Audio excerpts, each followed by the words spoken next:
Welcome to the American Railroading Podcast, brought to you by the Revolution Rail Group, live from the great state of Texas. Join us as we educate, entertain, and explore the world of American railroading. Here's your host, industry veteran, Don Walsh. Well, hey, welcome everybody to the American Railroading Podcast. I am your host, Don Walsh, President and CEO of the Revolution Rail Group. We are the anchor sponsor of the American Railroading Podcast. We're a consulting and brokering firm in the railcar industry, so if you're needing consulting assistance with process flow analysis, market analysis, merger and acquisition assistance, we can help you with that. Also on the brokering side, if you're looking to buy, sell, lease, or sublease rail cars of any kind, we can assist you. You can reach out to us today at 844-455-3434 or info@therevolutionrailgroup.com. You can also check out our full suite of services at therevolutionrailgroup.com. So happy New Year. It's unbelievable that it's 2024 and we're almost all the way through January already. By the time this airs, it'll nearly be the end of the month. We're moving so fast, but a lot's been going on this month. A lot of good things, a lot of crazy weather all over the place. Hopefully everybody's okay and made it through all that, and that none of your rail cars got flooded out, because that would be bad. You have to change out wheels and everything with getting bearings inspected. Nobody wants to do that.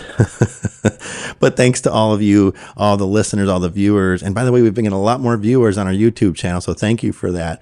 Our episode with Joe Schisler Sr. in particular, episode 9, boy, we got a bunch of views on that. So we'll get into that a little bit later, but thank you for that. And as a result, we remain in the top 10% of all podcasts globally, which is truly amazing. We've been downloaded again in 26 countries around the world, 34 different podcast platforms. So thank you so much. And please continue to download, to share, and leave us reviews. Reviews really help us to get further and further out into the interwebs due to the algorithms. So if you'd like to leave us a review on Apple Podcasts, Spotify, or on our website, please do. It really helps us out a bunch.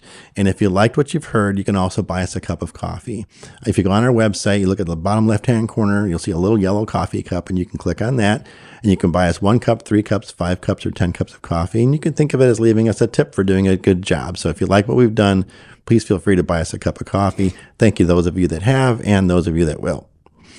Don't forget, we also, I think I just mentioned, we have our YouTube channel. You can find that out if you like to watch the videos more than listen to the audio at AmericanRailroading.net, which is our website, or at YouTube at American Railroading Podcast. And it is a lot of fun. I have to admit, I enjoy the video part now as much as I do the audio. I used to not like video because you don't like seeing yourself on TV, right? But I've gotten more comfortable with it, and our audience really enjoys it. So feel free to take a look at both. Our online store is nearly here. I know it's taken some time, but we want to make sure it's right so that you have a good experience when you get out there and get onto our store.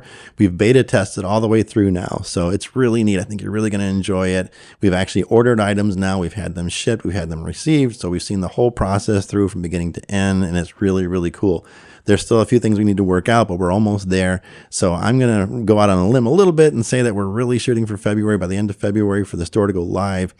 One thing that I will say is that the challenge coins, if you're looking to buy our challenge coins, and please do, because a portion of that goes to support Boots for Troops this year. We're going to put a portion of the proceeds from the challenge coins towards Boots for Troops and their endeavors. So what we're experiencing there, which you're going to see when you get on the store, is that if you're buying a challenge coin and other items, it's going to make you separate the two orders out because they're from 2 different companies, 2 different providers. So that's the one glitch that we cannot find a workaround for, and I apologize for that. It's a minor inconvenience, I know, but it'll also be written when you look at the challenge coin description. It'll explain that as well. So just be prepared when you go in for the first time, and I apologize in advance, but it's just a minor inconvenience. I'll take you one more step than normal.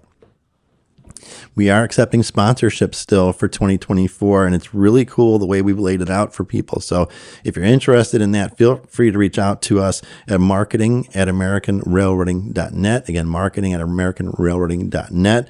We've got a platinum sponsorship, a gold sponsorship, and a silver sponsorship available. Now, there's only one platinum sponsorship.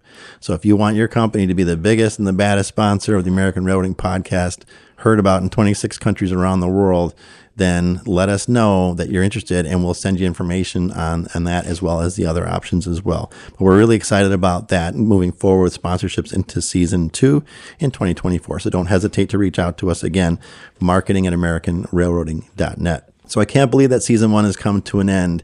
It was a really amazing experience, I think, for all of us, certainly me as a new podcast host, with it being brand new out on the internet and in the world of railroading. We've gotten tons of great feedback, and we're looking forward to season 2. But before we do that, we want to start out by really talking about season 1, kind of going through where we were, what we've seen, how it went, and where we're going moving forward. And so I want to just introduce our guest to you today. And our guest for today's episode is me. So you're stuck with me for the whole episode. So I'm not going to go into my bio, my background. I like long walks on the beach and that kind of thing. No. So I'll go through what we're going to talk about instead.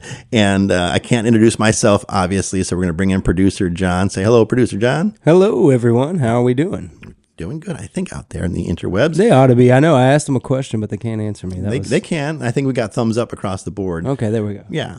So I'm going to review the podcast from 2023. I'm going to then hand things off to producer John with some Q&A, where we're going to talk about my input on the industry in 2024, where I think it's headed based on my expertise in the industry. And then we'll also talk about where the podcast is headed in 2024. So welcome aboard, everybody. Let's go back into episode 1 for season 1, which was our first ever, and that was with Wendy Buckley. Wendy Buckley was president and CEO of Stars Hazmat Consulting, and I actually saw her at the Midwest Association of Rail Shippers Conference earlier this month, and we just had big grins on our faces talking about the episode, talking about how it went, and talking about the feedback that we've gotten, and she has confirmed that she would like to be on the anniversary date episode of American Railroading Podcast in March. So we will have Wendy back on the podcast in March for our 1-year anniversary and talk some more hazmat, some more safety, and all kinds of neat things with Wendy. So we're really looking forward to that. And the episode, if you didn't listen to episode 1, shame on you. Go back and listen to that. We talked about safety and hazmat transportation by rail. And we literally covered everything in the process from the time a rail car is loaded with a hazardous material to the time that it's unloaded and everything in between. And we did also discuss and touch on the hazmat response in East Palestine, Ohio from February of 2023. So we didn't talk about why it happened or how it happened, but once it happened, why was the decision made to clean it up the way that it was? And for those of you that aren't familiar, go ahead and go back, listen to that episode. I think you're going to learn a ton. I know that we did, even here hosting the podcast. Episode 2 was with Byron Porter, founder and CEO of Hum Industrial Technology. And Byron, I know you're listening. I apologize again for calling you COO last time when you were our guest. So he is the CEO of Hum Industrial. So see there, Byron, I made up for it. And this was our first episode on Railcar Maintenance and Inspection series. And we're going to do more of that this year. So you're going to hear more about railcar maintenance and inspection. And that was focused on wheel bearings. And a part of the reason that we discussed wheel bearings is that was allegedly the root cause for the derailment in East Palestine, Ohio. So it just seemed like the right time to have that discussion and talk about how trains are not only inspected when they're standing still, but how are they inspected when they're moving at full speed across 40,000 or so miles of track across the United States. So we had a great discussion about how the defects are caught and how we can do a better job as well with new technology. Episode 3 was with Carrie Gonzalez, who's president and CEO of MxV Rail. And that was really a fun episode for me because I've actually been there. I got a tour of the MxV Rail facility, got to see a lot of how things are done there. And I've been a fan of theirs, since I started in the industry over 20 years ago. So to be there, to be able to see how everything's done and to see what they're doing, what they're changing, because they moved locations, right? Which you'll hear more about if you listen to episode 3. If you haven't already. And we discussed what a resource that MxV Rail is in the railroad industry, providing research, education, training, technology, lots of technology, and their long history in the industry as well, because they've been around for quite some time. The tremendous amounts of data that they have. I mean, my goodness, they have a lot of data. And you can see some of that on their website as well. And the world-renowned Hazmat emergency response program called SERTC, which is for first responders, and it also is free. Of course, you have to fill out an application in that, but it can be free if you are a first responder via a grant or scholarship program. So if you are a first responder and you're interested in that, please check that out at their website. And Carrie and I committed, if you remember, if you listened to the episode, we committed to taking on the Smokehouse Challenge together. Now, I'm not going to lie, I'm a little nervous about that, but Carrie's willing to do it with me. I'm in. And you also get an American Eagle hard hat as a result if you can make it through and complete it. And so I'm looking forward to that. And we're going to look at maybe doing that. I'm going to say in the spring of this year. I can't commit to anything just yet, depending on my schedule, but we'll work through that. And what I'm thinking, Producer John, is to hook up a GoPro. Oh, yeah. Maybe while we're going through there. I don't know if that's something that we can do or not. I suppose it has to be intrinsically safe, but. Yeah, it would depend on the heat, but yeah. I think you could at least run through there. You can get some footage of it. We'll figure something out. And to say that I run through there is probably accurate. I will probably run. Through the smokehouse. Well, probably crawl low. I don't know. I think that defeats the purpose of the smokehouse challenge, though. I think you're supposed to have gotta complete. Yeah, through a period of time. I got faith in you, Don. You can do it, man. I'm glad you do. You can do it. Thank you. I appreciate it. So I'll get my running shoes on. There you go. Episode 4, it was with Jimmy Rogers, our great friend here on the podcast, founder of Boots for Troops. And we had Lindsay Rogers on as well at a later date, if you remember. But episode 4 was really focused on recognizing our U.S. Armed Forces veterans in the railroad industry. And we launched our drawing also for the first annual Honor Our Heroes Gift Package Award, which was really cool. It was sponsored by Boots for Troops. And our first annual Honor Our Heroes Award was won by Joe Malik. He's a U.S. Marine and also works for CSX Railroad. So I was honored to have the ability to pack Joe's care package myself. So Jimmy and Lindsay and Miss Chris, they had me over there and they just said, Don, it's all you. And that was really neat because I was able to specifically handpick things that I thought Joe would like. And of course, he told us what he was going to want in the package. He's a big Bears fan, so I feel his pain as a Bears fan. But he is a White Sox fan, and Joe, I forgive you for that. So we were able to get some really cool stuff in there, and he was kind enough to post a picture of it all on LinkedIn. So if you haven't seen it yet, with his big smiling face, because he got it right before Christmas, take a peek at Joe's LinkedIn post from around Christmas time. And speaking of Christmas time, I was able to, as a result of it being the season, get some Christmas cards that were made by some elderly folks from my church. We do an elderly outreach program at nursing homes and things like that. And so they hand wrote these cards and had made these cards. So I was able to take one of them and put it in Joe's care package, which I thought was pretty neat. And we put them in a lot of the Boots for Troops care packages at Christmas time. So that's just a really neat kind of thing to provide. Any thoughts on that episode, Producer John, because that was really something different to focus specifically on the veterans. Yeah, it definitely was. I know that we don't have we have veteran podcasts here, but not, just a regular industry podcast where, they're honoring veterans in that industry. So I think that's awesome that you're doing that you're going to your industry and looking for those people that you care about, because you volunteer with Boots for Troops as well. And so I know that veterans are on your heart. So I think it's awesome that you decided to do that and honor veterans in the industry. And you partnered with another veteran organization to make a really cool prize. And I think that's just great. Well, thank you. And with two-thirds or so, from what I've seen, 2/3 of our employees in the industry are veterans. Well, then, yeah, you should be honoring them in your industry because you got a lot there. Yeah, that's awesome. Yeah, we need to shine the light on them a little more, I think. And I think our veterans will agree with me on that. And so we've been asked, are we going to do more of the Honor Our Heroes gift packages year after year? And the answer is yes. And Boots for Troops is committed to sponsoring that for us. And if we get more nominations than we can handle, then we may do more than one in a year. So it really depends on you, the listeners, the audience, the viewers, to please submit nominations. And we're going to launch that here in the next couple of months, not right away. But when we're ready, we'll let you know. And then please start submitting those nominations. We could use as many as you can give us. And like I said, with that many veterans in our industry, there should be more than enough for you to be able to nominate. So we look forward to doing that again this year. Mm-hmm. In episode 5, we talked to Denson White, Chief Commercial Officer with APM Terminals out of the Port of Los Angeles. And that was our first in our supply chain episodes, our supply chain series. And that was really eye-opening, I think, for a lot of people. We got a lot of feedback on that episode where people felt that there was nowhere else to get information on supply chain specifically related to rail and truck and shipping and how it all works together, or should. and specifically what the breakdown was due to COVID and what it wasn't. I think that was equally as important, is not only did we talk about what did happen, but what was said to have happened that wasn't necessarily accurate. So Denson did a great job of walking us through that, explaining all that to us. So if you haven't heard that and you're interested in supply chain, please go back and listen to episode 5, because it was really an eye opener for me. And again, a lot of the viewers as well and listeners as well, because they gave us some really, really good feedback. I'd say producers too, because that episode for me, learning the supply chain, the value that he brought to the table in that episode was phenomenal. I've never heard it explained that way. And like you said, there's nowhere else to get that information than in your podcast where he explained it like that. I've never heard it put that way before. And it was well said. Well, and he wants to come back and be in studio, so that's something we may look forward. Yeah, I would like to meet him in person. That'd be cool. Yeah, no, he's a great guy and a good friend. So he's one of the few people that still sends actual Christmas cards. I get an actual Christmas card from him and the family every year. It's not digital. And, it's a real hard copy Christmas card. So I've always appreciated that. So thank you, Denson. And so he wants to be in studio next time. So we're looking forward to having him. Episode 6 was with Todd Tranowski.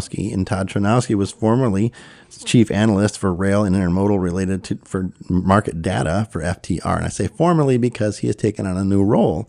So Todd is now logistics procurement manager with AMSTY. And I apologize, Todd, if I've pronounced that wrong, but it is AMSTY. I believe it's AMSTY or AMSTY. So congratulations on the new role, Todd. And Todd's episode with us was about the U.S. economy. And again, it was a great episode. Todd is full of information, and we went through it kind of rapid fire, but it really was a lot of good data. We packed a lot into that hour. And so again, it was a lot of people that didn't understand how much the railroad industry impacts the economy and how much it impacts the GDP. And then it also talked about, which I thought was really interesting, is people's spending, because it was interesting to hear how people's income hasn't necessarily raised, but their spending continued to be the same, and they weren't necessarily paying their debt down. So we had the highest credit card debt. We had the highest credit card debt on record. Salaries aren't necessarily increasing, and the spending's not decreasing. So at some point, there's going to be an impasse, right?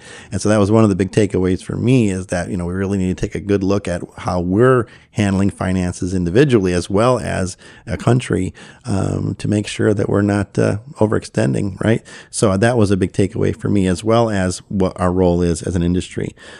So what I thought was neat too, John, was some of the feedback that we got on that episode specifically. There was one gentleman that emailed both of us, Todd and I, and he said that he did an extra 30 minutes of cardio just so he could listen through the whole episode. That's awesome. That it was that good.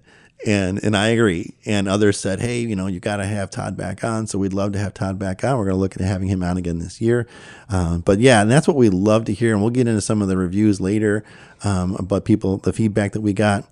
But that was really neat, that we're helping people stay healthy. Mm-hmm. John, did you think that would ever happen? I'm not on a railroad podcast. I know. But hey, I'm glad. Yeah, right. So we're opening eyes. We're helping educate and keep you healthy. That's right. That's what we're here for.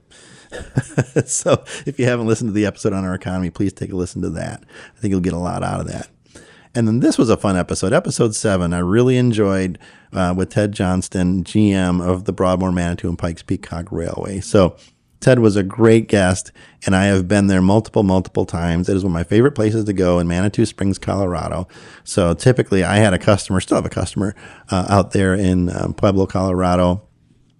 And I'm sure he's listening right now. So we had a lot of trips out there for that and some other customers. And I would always make sure that when I was there that I went up to the Pikes Peak Cog Railway owned by the Broadmoor.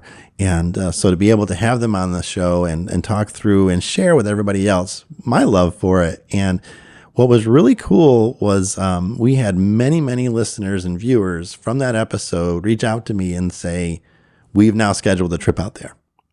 And one actually called me from there when they were at the Pikes Peak Cog Railway and said they were there because of the podcast, and said, do you think Ted Johnson would mind if we reached out to him while we're here? And I said, well, it doesn't hurt to ask, And so they asked if they could see him. And sure enough, he came down and he said hello and he introduced himself and they talked for quite a while about the Cog Railway. So I thought that was really cool. And, and that's what I want our guests, especially for some of these fun rail excursions. That was the first episode in the Fun Rail Excursion series. And we're going to do more of that. But realize that, hey, folks are going to reach out to you, folks are going to be interested. And that's really the whole point. So I'm really glad for Ted and for his team out there that this helped get some more folks traveling out there and visiting with them, as well as the other Broadmoor locations, because you've got the hotel that's out there, you've got the Seven Falls that's out there, you've got all kinds of neat things to see. So folks, check it out. Listen to the episode if you haven't.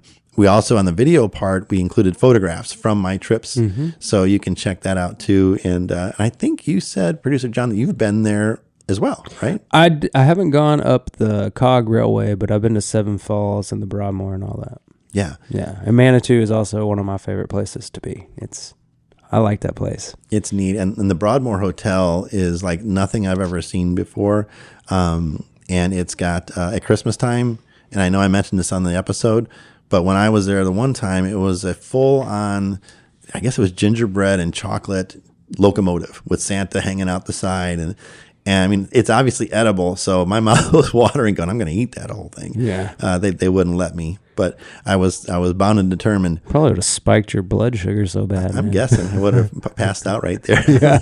But it was just neat to see that these chefs made this wonderful. I mean, it was huge, and every year they do stuff like that. So it's really a really neat place. So folks, check it out. Check out their website and check out the episode if you haven't. Episode 8 was with Patty Long. Patty Long is president of the Railway Supply Institute, or RSI.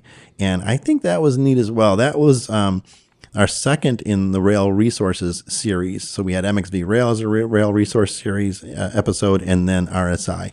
And it was our first episode with an industry trade organization. And I think that people didn't realize, and a lot of the feedback we got is people didn't realize how much our industry is impacted by Washington, D.C. Mm-hmm. And it's important to have someone like RSI and these trade groups to go out and represent members of the industry, whether you're a shipper, you're a manufacturer, a lessor, lessee. There's representation for all of you, and RSI does a great job of that. So to hear about how they're standing in front of these legislators and making their presence felt and our needs known, I think is very important. And I don't think a lot of people realize that. And based on the feedback that we've gotten, that was something new to a lot of people. So we delved into a lot of that information and a tremendous amount of data. You can go on their website and find all kinds of information you didn't even know you needed. It's there. So they do a wonderful job of that. So again, this was a great episode to provide some information on resources to the industry that maybe folks weren't aware of.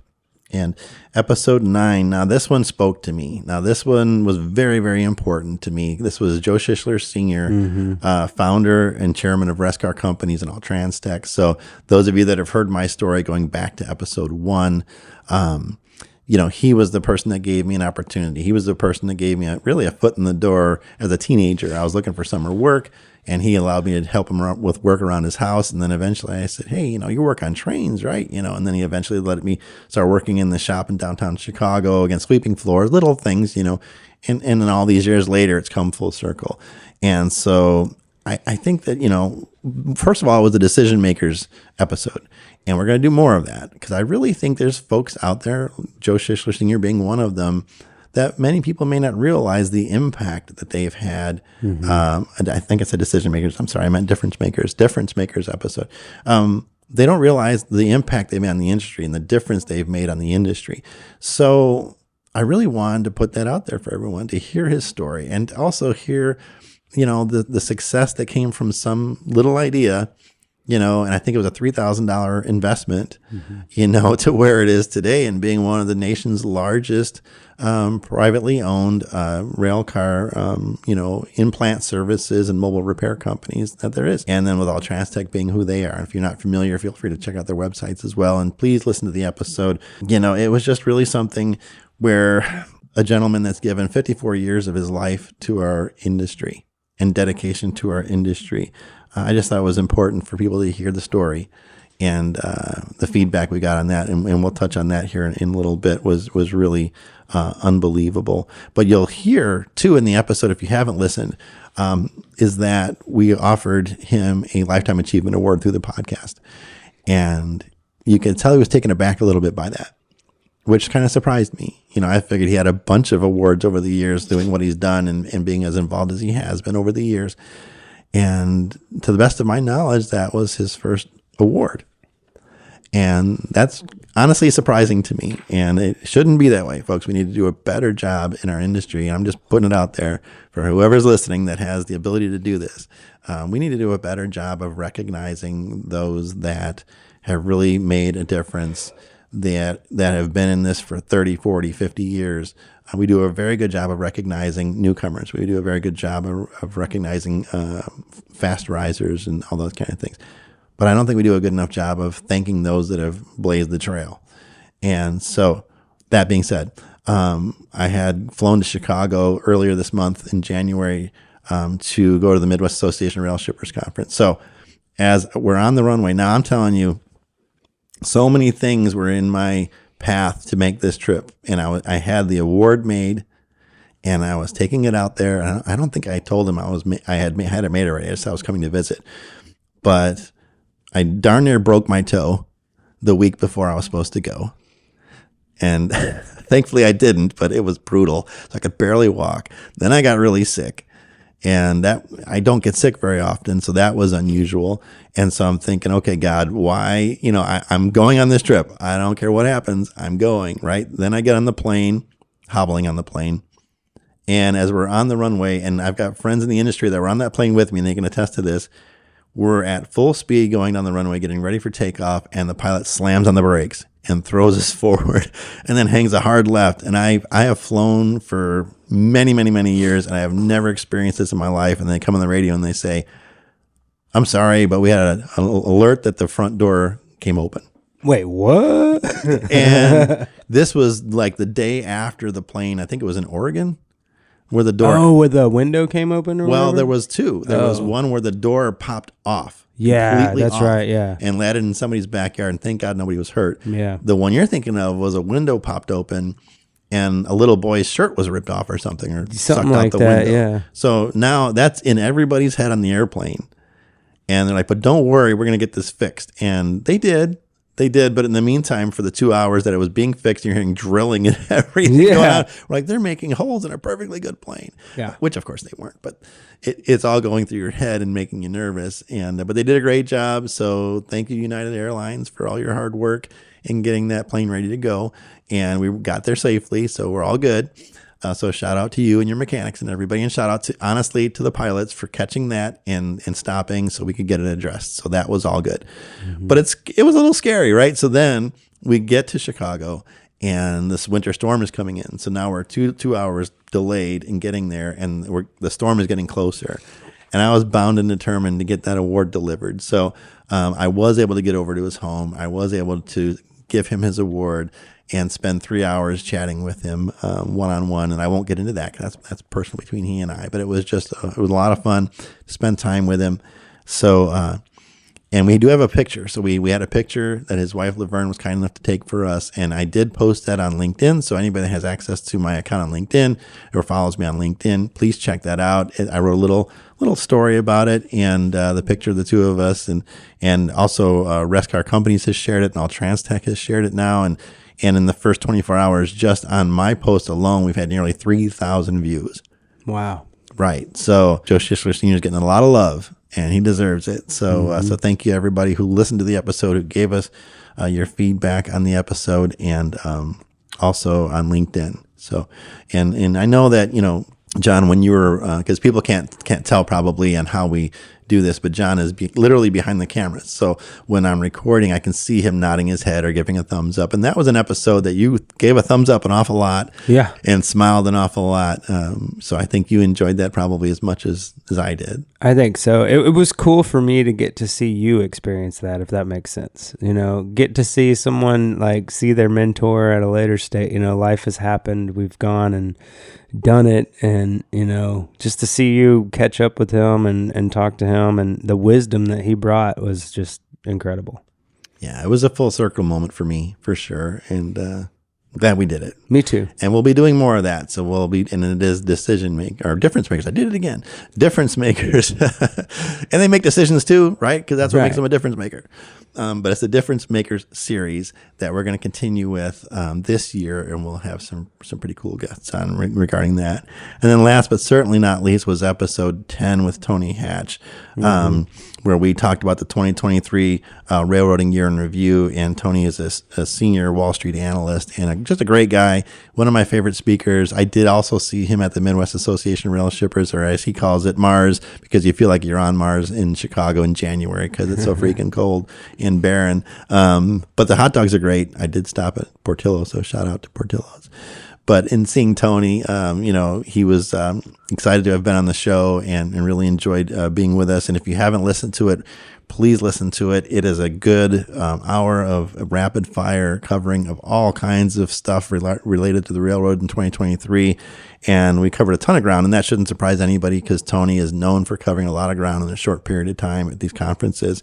And of course, we also discussed his love for the LA Dodgers, which shouldn't surprise anyone either because he is the biggest fan. I thought I was a pretty big fan of the Houston Astros, and that's nothing in comparison to Tony's love for his Dodgers. I think he said that he slept in his Dodgers jacket for 5 days after they got Shohei Ohtani in the trade earlier this year. So I believe it. And so anyway, we look forward to having Tony on again as well later on this year or even into next year and many years to come on this podcast because we're not going anywhere. And with that, John, did you have anything you wanted to touch on with the podcast episodes before we move forward to our Q&A?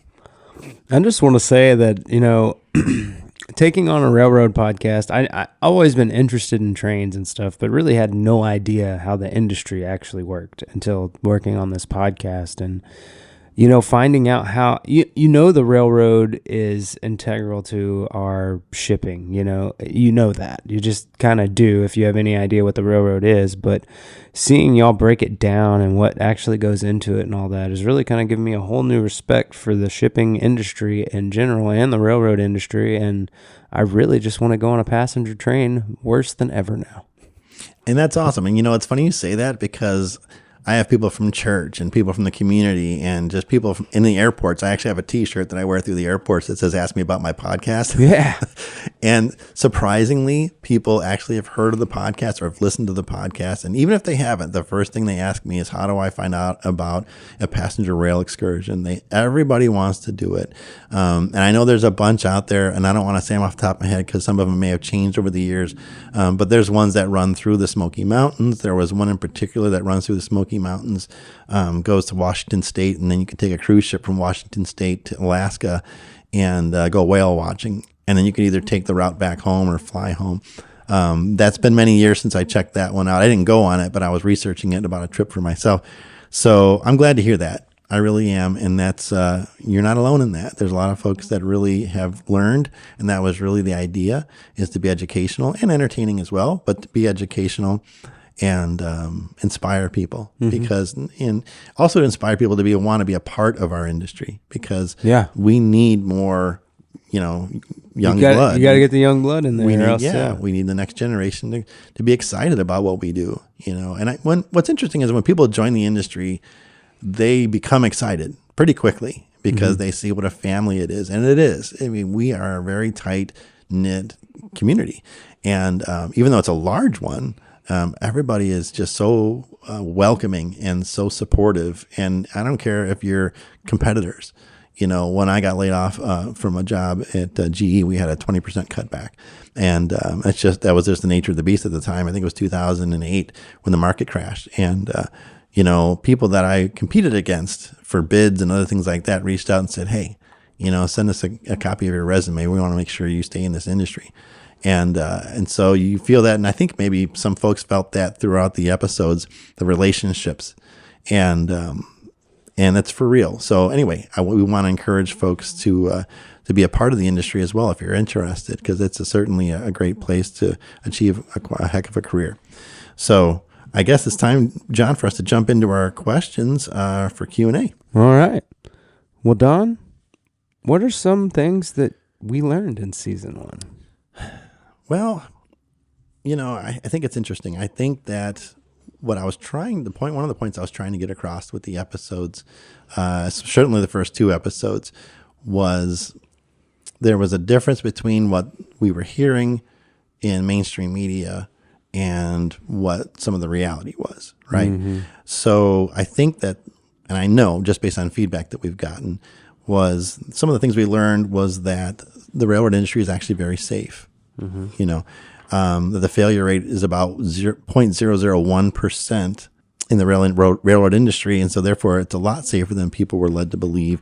And in fact, it's the safest mode of transportation, ground transportation in the U.S. And of course, the industry is continuing to move forward and to try to be safer all the time and spend tens of millions of dollars every year to do so. And it's not required. It's not an AAR and FRA requirement or DOT requirement to be safer and safer and safer. Now, there are regulations that they put out there, of course, but nobody says you have to spend this much money and this much time to improve safety. The industry just does it.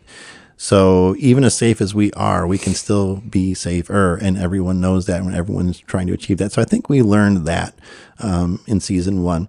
Also, I think it's significant because we were hearing that the industry doesn't make a lot of effort to train first responders. And again, that comes from all kinds of sources that were out there saying those kinds of things. And again, we were able to show that also is not the case, specifically with MxV Rail. MxV Rail alone has trained 74,000 first responders since 1985. Wow. I mean, that's staggering. Yeah, that's a lot. And for free, through a grant and or scholarship program. So you have to apply, of course, and be accepted, but still 74,000 people. And that's just through MxV Rail. That's not including what other, organizations are doing or railroads are doing themselves.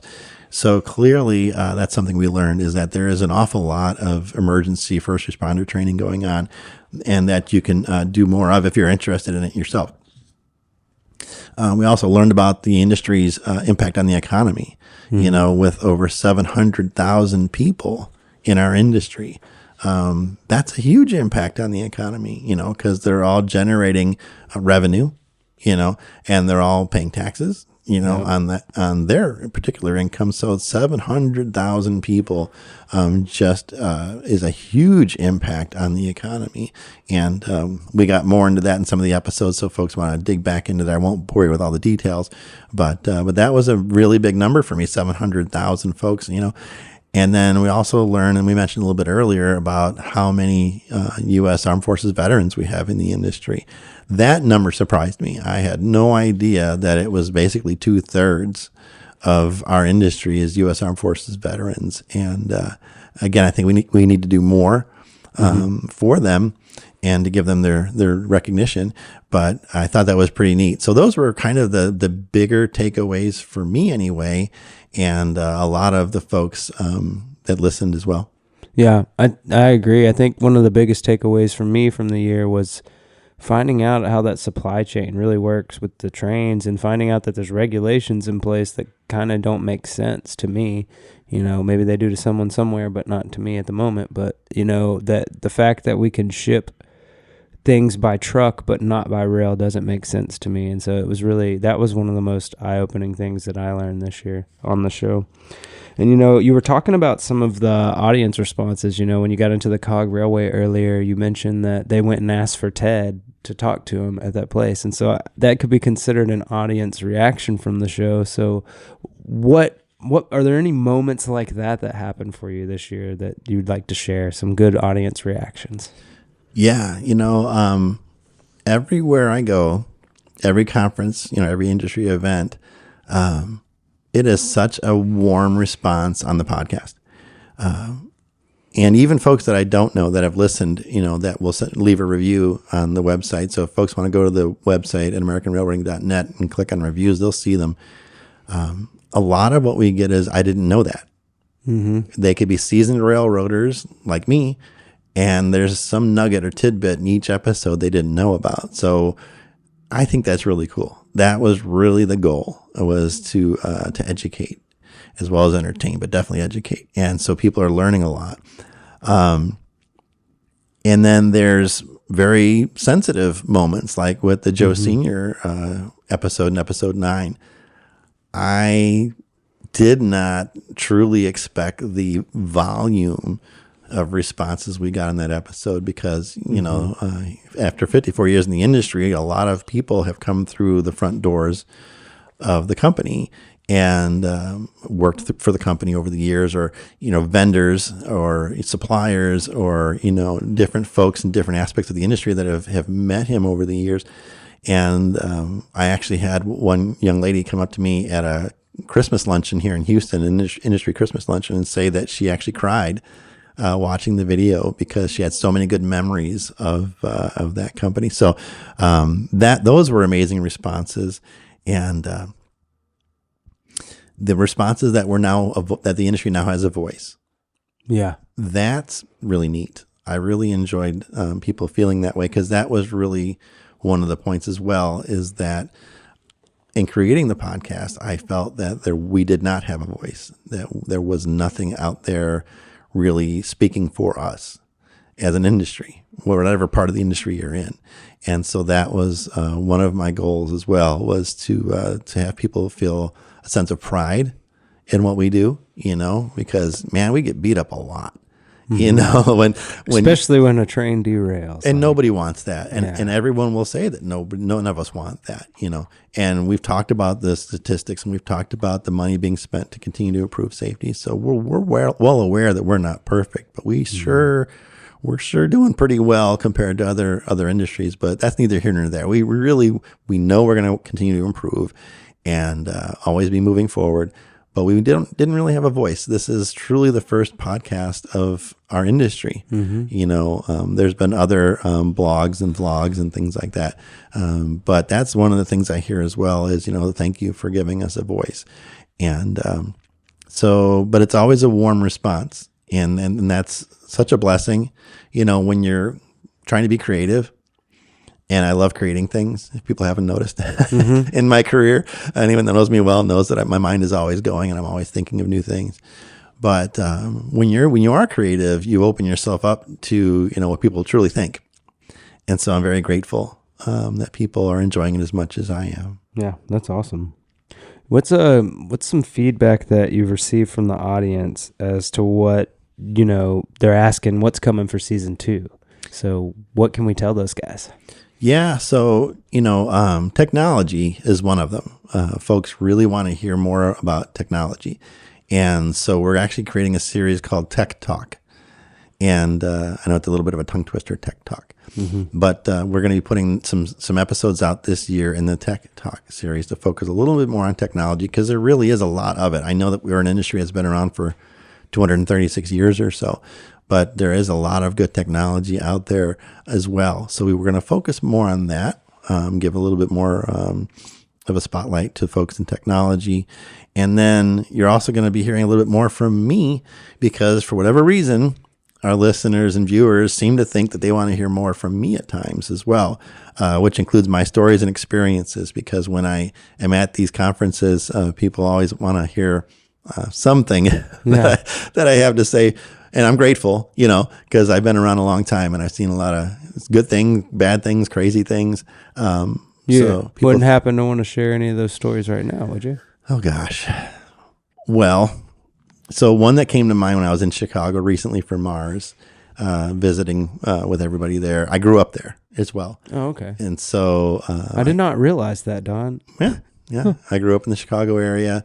And so my first, now I trained initially in a management candidate program in Maryland. Okay. So I thought you were from Maryland because, Right. So I got sent to Maryland because there were 3 of us in that program at the time, and we got sent to all 3 different shops throughout the United States, large shops. So that was the one that I got chosen for, and I really enjoyed it. And there's several folks listening that were from that shop originally, and love you guys. And it was a great experience. I learned a ton.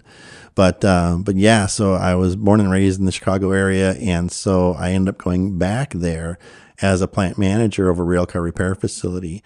And it was, I think it was in the fall. It was a little cool, a little chilly, and it was a Friday night. So all of my folks had gone home. I stayed late to wrap up some invoicing and that. so I could try to get it. I think it must have been month end, and I was just putting in a long night. And the only other person there was my QA manager at the time. And so I got a call from our 800 number, our troubleshooting department, and said, hey, if you guys are available, we've got I think it was a candle wax car where the steam coils weren't functioning properly. They couldn't heat up the wax to get it off the car. And so the way it works is it's just like, I don't know if you remember those old radiators, that heat people's homes, right, with steam.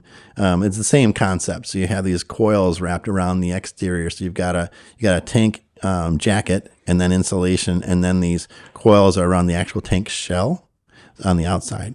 So anyway, you're supposed to steam these things up to help get the product off, and they weren't working properly. So they couldn't get the wax off the car. I said, well, everybody's gone, but if my QA manager's up for it, we can go out there. And so we drove out there and we pull up to the facility. And this is just, I'm not the only one that's gone through this kind of thing, but we pull up to the facility and the security guard is there and he's got a couple sidearms. And he looks at me and he says, you boys got a gun in the truck? And I said, no, sir, we sure don't. And he goes to hand me one. Well, here, you need one. And I said, no, sir, that's a violation of company policy. He said, well, I'll tell you what. He said, we had the HVAC guy get gut shot out there last week. And if something happens to you, we're not coming after you. I said, what?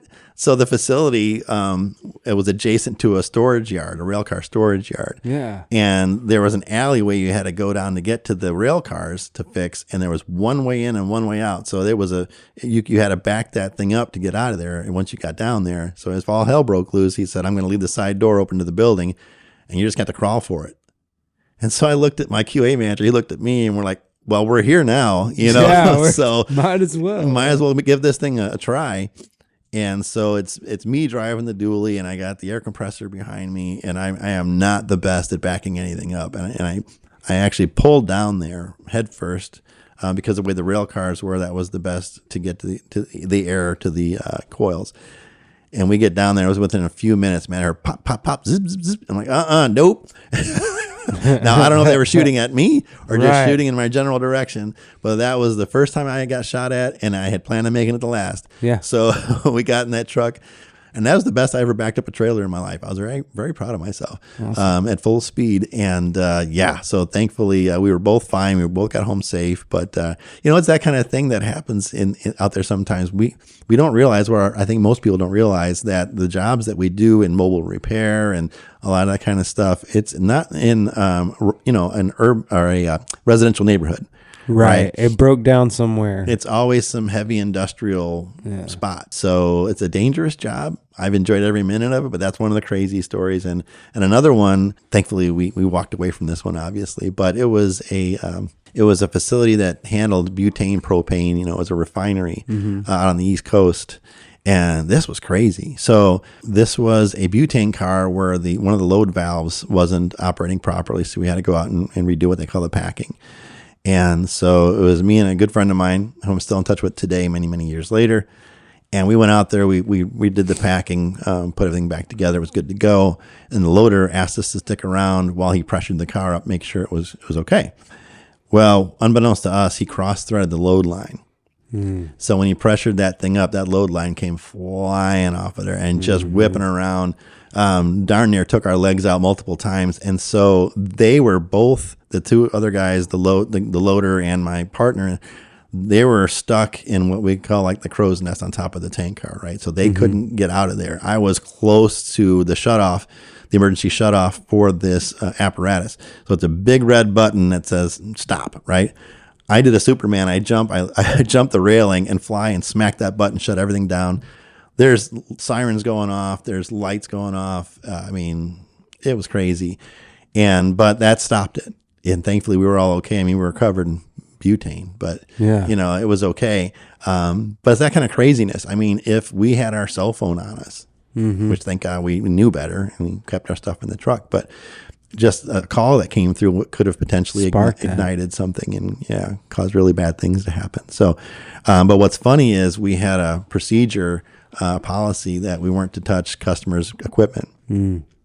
So, of course, we filled out an incident form and all that kind of thing. And, man, I got in trouble for shutting that pump off. I'm like, wait a minute. For touching what? It. You touched it. If and I was, and again, I wish there was a picture of this. I literally did a Superman over this railing. And I know. I'm picturing it in my head. And I'm going to try to AI it together or something. You know what? That'd be great. We'll put that in the year in review for this year. There we go. But, man, look, I did all that, and I got yelled at for hitting the button. But that's all right. You know what? At the end of the day, I'm pretty happy with the way that all turned out. Yeah. So I think it goes without saying there, Don, that you're going to have to share more stories on the podcast next year or this year. I guess. You know what? How about this? People can email us or leave a review or however you want to do it, folks, because you can actually go on to theamericanrailroading.net and leave us a message. So you want to hear more of that kind of craziness?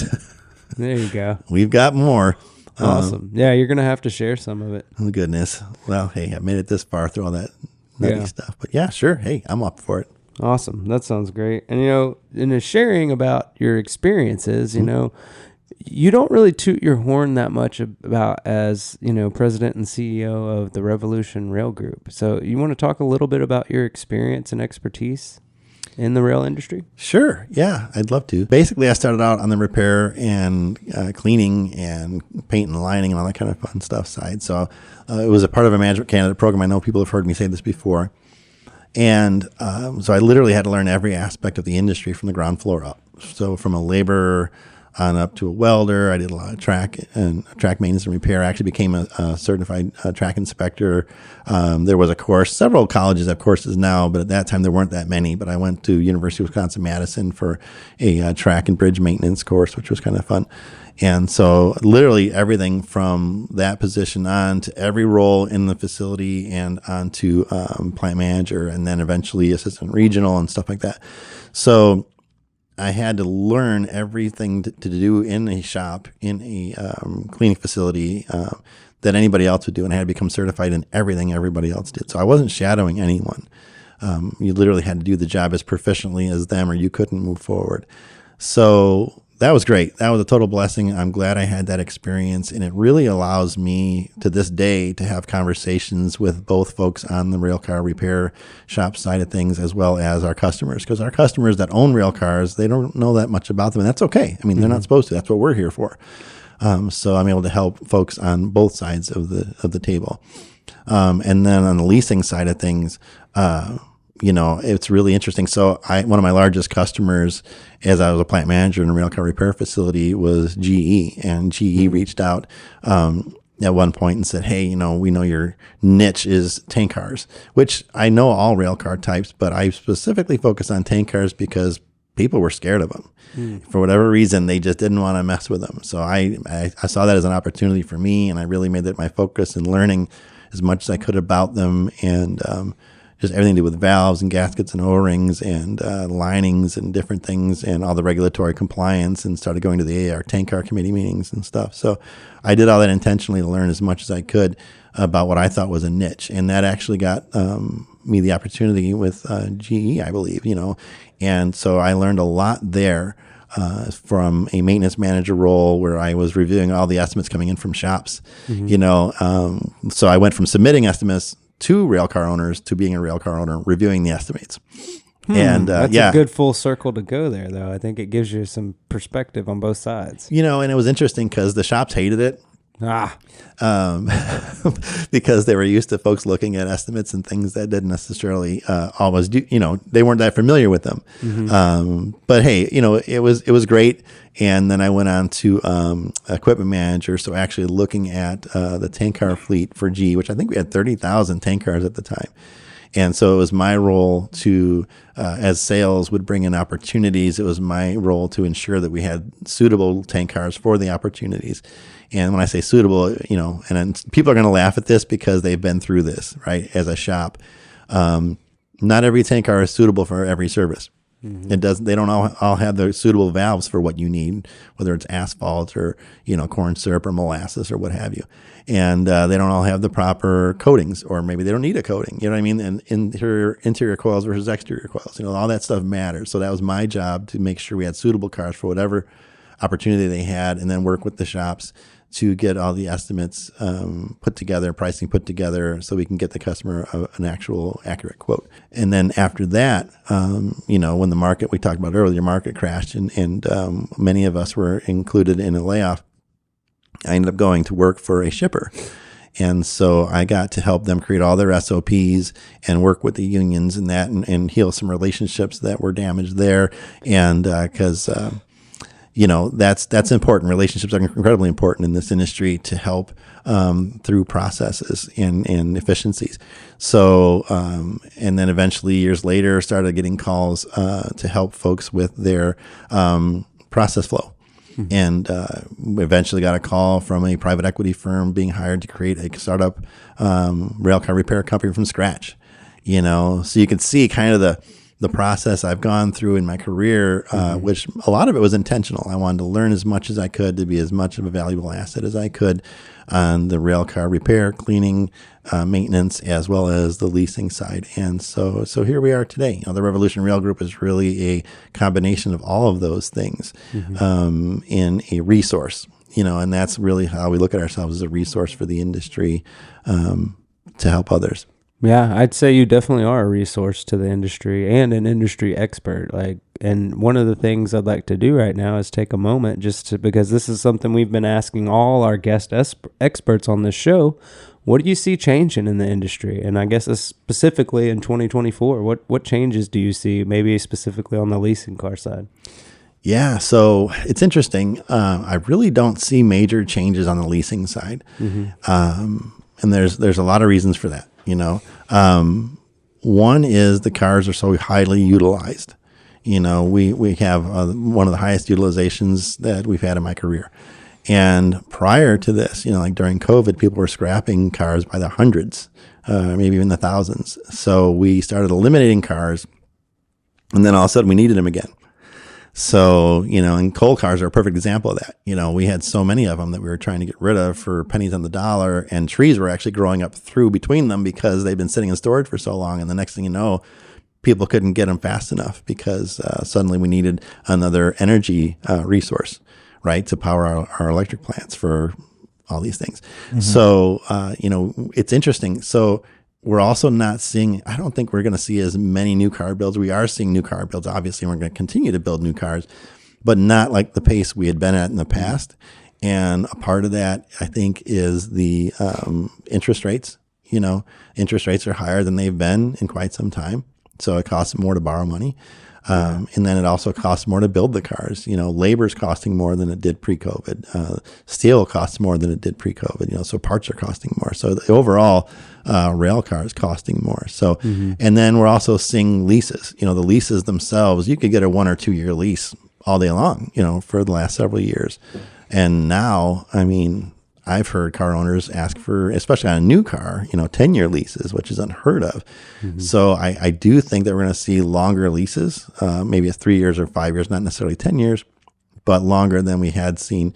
And the market is just really tight. I still get calls all the time for cars, and it's challenging. It's not impossible, but it's challenging. And so I think we're going to see a tight market for the next year for sure. And then elections matter. So, we'll see if that changes anything. I don't know that it will. But if anything, maybe it would just change, whether there's a focus on renewable fuels versus more of the gas and oil industry, petroleum products. But I don't know that that's going to be a massive impact. But I do see things pretty much staying status quo for now, and car owners requiring longer leases. Yeah, well, that's interesting. I appreciate you for speaking to that. On the maintenance side of things, I've heard that there's some new regulations that are due. Are they due in this year or the next year? So I'm thinking you're talking about regulatory compliance with tank cars. So, yes, that's what I was, yeah. Yeah. So see, you've learned a lot listening to our podcast. Man, I'm becoming an industry junior expert. Right? Yeah. That's what it's all about. So the general purpose tank cars specifically are due for regulatory compliance inspections every 10 years, pressure tank cars every 5, generally. And it's really up to the car owner to determine that interval, but that's what it typically is. And so it's based off of the built date, right? And then it can change, if you do it sooner, you can make, change that date a little bit. But kind of like the registration on your car, I suppose, and it's an effort to ensure the safety of the rail car, because tank cars carry products that we don't necessarily want not being in the car. It needs to stay in the car, it needs to be safe. So we're doing a good place to keep it. Yeah. So we're doing X-rays, dye penetrant testing, UTT, stuff like that. And it's very specific. So again, it's every 10 years. So when you go back and look at the car builds from 10 years ago, that was the big boom, because we had, the Bakken oil boom and things like that. So we were building a lot of tank cars. And so and then we had the new regulation for DOT 117 come out in 2015, I believe it was. So between the crude oil cars being built, by massive amounts in 2013 and 2014, and then the DOT 117J is coming out in 2015, there is a lot of cars coming due. And let me tell you this, preface it with this. 10 years ago, we were saying, geez, there's only 110 or so tank car certified facilities in the nation that can do the regulatory compliance inspections, which we call HM216B. And we thought, but just did the math, and it's like, well, you really, really needed another 40 or so tank car certified facilities to keep up. So fast forward 10 years later to now, and there's 98 or so tank car certified facilities that can do HM216B. So we didn't increase. We actually decreased. And so that is, it's a number of reasons why, it is expensive now to be a certified facility. Back in the day, it was $600, and an audit that you had to pass. And then it was $6,000, and now, it's upwards of $60,000 to get that certification, and that's annually. Right. So there's mom and pop, facilities that maybe couldn't afford to continue to be a provider. And there's others that, may have closed for one reason or another, or they're still there, but they just let that particular certification go and they're focusing on freight cars or something. So whatever the case may be, we only have 98 or so tank car certified facilities that can do HM216B regulatory compliance inspections. And because they have to be able to do everything. Because if you find something wrong, you could be a fast track or a mobile and look at these cars, I suppose. But then if something goes wrong, then what? Then you have to move it to a fixed brick and mortar facility. Now you're filling out what they call an OTMA, a one-time movement approval, which is a long process, and it could take forever. And it's nobody's fault. It's just a lengthy process, But by the time the AAR approves it, now it could be, months down the road. So it really behooves you to use a full service shop that if something does go wrong, they can fix it right there. They're certified to do that. So then you add into that the average cycle times. The average cycle times for shops are 120 days at this point, which some people would say is conservative. But I'm saying all that because the number of tank cars that they're projecting to be due for regulatory compliance in 2024 is 30 to 40,000. Oh. And the number for 2025 is 40 to 50,000. So if folks haven't started to shop their cars already, they're not technically due until the end of the calendar year that they're due, right? So if they're due for 2024, they could wait until December 31st, technically. But if you do that, you may not have a car for a while. It's going to be delayed significantly because these shops already have backlog. Mm-hmm. So it's not like they're sitting there waiting for these cars to come in. Right, yeah. And so then, and there's other tank cars that if they were retrofitted, and I'm sorry if I'm boring people with all this jargon, but if they were retrofitted, like there was what's called a CPC 1232 tank car, when the regulation changed in 2015, those cars either had to be modified to meet the new regulations, which would have made them a DOT 117R for retrofit, or change the service or scrap it or whatever. But they have to make a change by a certain deadline. Mm-hmm. So any of those cars that were retrofitted to the new standards may have also changed their regulatory compliance date as a result, depending on what all they did. So if they did the full gamut and got it recertified at the same time, went through the requalification at the same time, then they may all also be due in 2015 or 2025 as a result. So that number is a bit speculative, but I think that's a conservative number. So bottom line is we don't have the capacity to move things through. We would have to move, I think it's something like 38 tank cars a month out of every one of those 98 shops to keep up over the next 2 years. And that's assuming they have no backlog, which they do. Right. And that there aren't any other. That's a perfect situation. Yeah. Well, and that those tank cars aren't going to have any other problems. Exactly. Yeah. If it's inspect it and ship it, cool. But reality says that they're going to need lining touch-ups. They're going to have coil problems. They're going to have a valve that needs to be rebuilt or whatever. It's bearings, just, like you talked about earlier. Yeah. It's just the nature of it. Because these cars are moving, 1 million miles a year or whatever they are. So, so anyway, I think that it's challenging, but some.